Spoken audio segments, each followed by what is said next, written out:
मित्रों, जैसा कि हम सभी जानते हैं कि हमारे शरीर नश्वर होता है और यह बार बार जन्म मृत्यु को प्राप्त होते रहता है,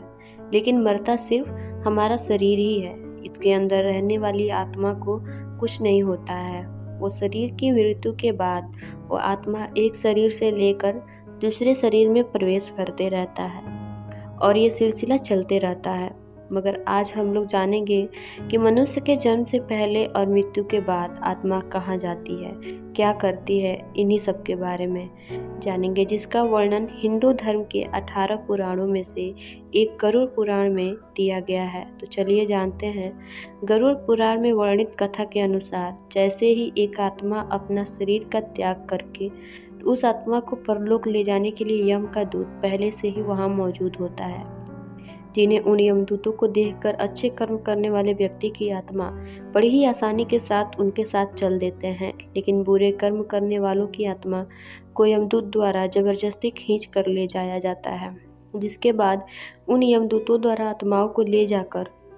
यमराज के सामने उपस्थित करते हैं, जहां पर उन आत्माओं द्वारा जीवन में किए गए अच्छे बुरे कर्मों का हिसाब देते हैं और 24 घंटे तक वो आत्मा यमलोक में ही रहती है। उसके बाद यमदूत 24 घंटे के बाद उन आत्माओं को वहीं ले जाकर छोड़ देते हैं जिस घर में उसकी मृत्यु हुई थी,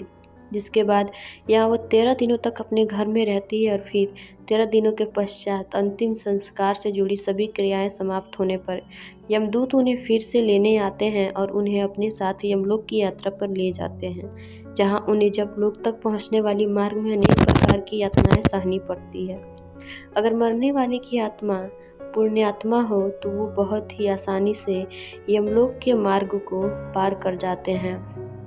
और वहीं कोई दुराचारी एवं पापी आत्मा हो तो उन्हें यमलोक के मार्ग में बहुत अधिक कष्टों का सामना करना पड़ता है, जिसमें यमलोक के मार्ग में बैतरणी नदी भी आती है, जहां बुरी आत्माओं को इन नदी से होकर गुजरनी पड़ती है और ऐसा नहीं करने पर उन्हें यमदूतों के द्वारा प्रताड़ित किया जाता है। 17 दिनों के बाद इस भयानक मार्ग से यात्रा करने पर 18वें दिन यमदूत उन आत्मा को लेकर यमलोक पहुंचते हैं। यमलोक पहुंचने के बाद यमलोक से सटी पुष्पोदका नाम की एक नदी मिलती है, जिसका जल स्वच्छ एवं निर्मल एवं उसमें कमल के पुष्प खिले हुए हैं। उस नदी के किनारे एक वटवृक्ष भी मिलता है, जहां पर आत्मा बैठकर विश्राम करती है और उसके परिजनों द्वारा किए गए पिंडदान उसी वृक्ष के पास प्राप्त होता है, जिससे उन आत्मा में शक्ति का संचार होता है। यमलोक में आत्माओं का स्वर्ग या नरक का गमन नदी पार करने के बाद जब आत्मा यमलोक में पहुंचती है, तब आत्माओं को यमदूतों द्वारा